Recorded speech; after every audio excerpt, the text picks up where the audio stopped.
آمین کہنے کی فضیلت اور امام کے پیچھے بلند آواز سے آمین کہنا۔ سورہ فاتحہ کو ختم کر کے آمین کہنا مستحب ہے۔ آمین مثل یاسین کے ہے اور امین بھی کہا گیا ہے، اور اس کے معنی یہ ہیں کہ اے اللہ آپ قبول فرمائیے۔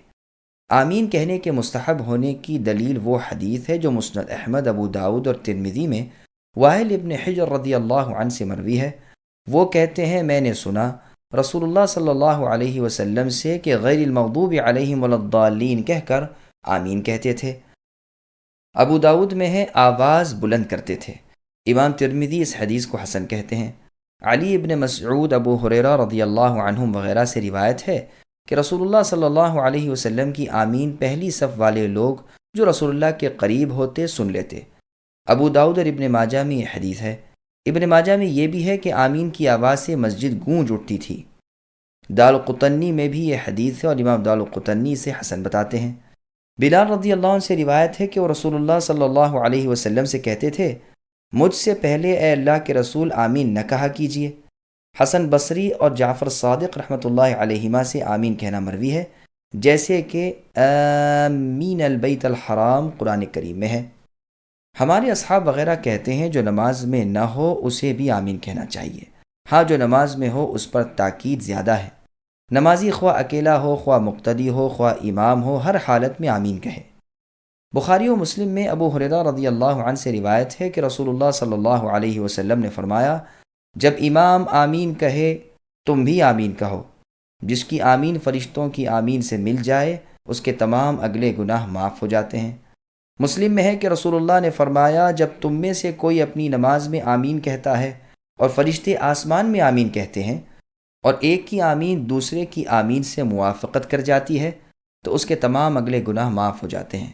مطلب یہ ہے کہ اس کی آمین کا اور فرشتوں کی آمین کا وقت ایک ہی ہو جائے، یا موافقت سے مراد قبولیت میں موافق ہونا ہے یا اخلاص میں۔ صحیح مسلم میں ابو موسیٰ الاشعری رضی اللہ عنہ سے مرفوعاً روایت ہے کہ جب امام ولا الضالین کہے تو آمین کہو، اللہ تعالیٰ قبول فرمائیں گے۔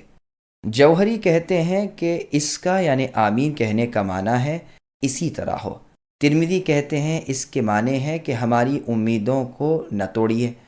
اکثر علماء فرماتے ہیں اس کے معنی اے اللہ آپ ہماری دعا قبول فرمائیے کہ ہیں۔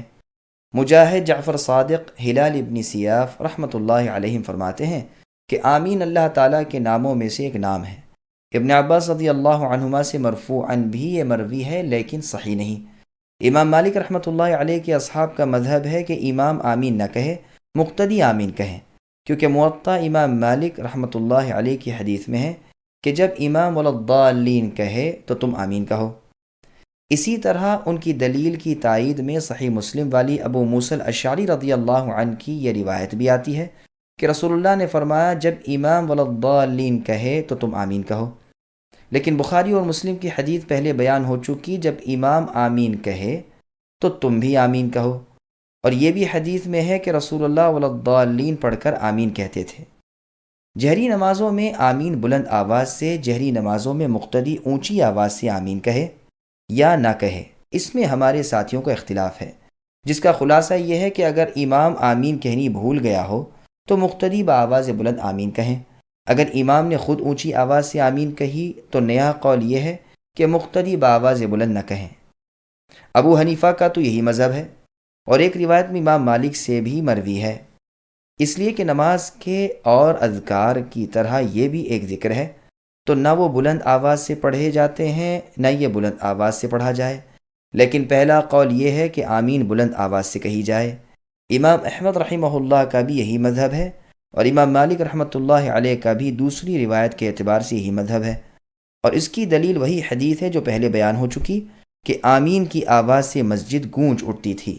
ہمارے یہاں ایک تیسرا قول بھی ہے کہ اگر مسجد چھوٹی ہو تو مقتدی بآواز بلند آمین نہ کہیں، اس لیے کہ وہ امام کی قرأت سنتے ہیں، اور اگر بڑی ہو تو اونچی آواز سے آمین کہیں تاکہ مسجد کے کونے کونے میں آمین پہنچ جائے، واللہ اعلم۔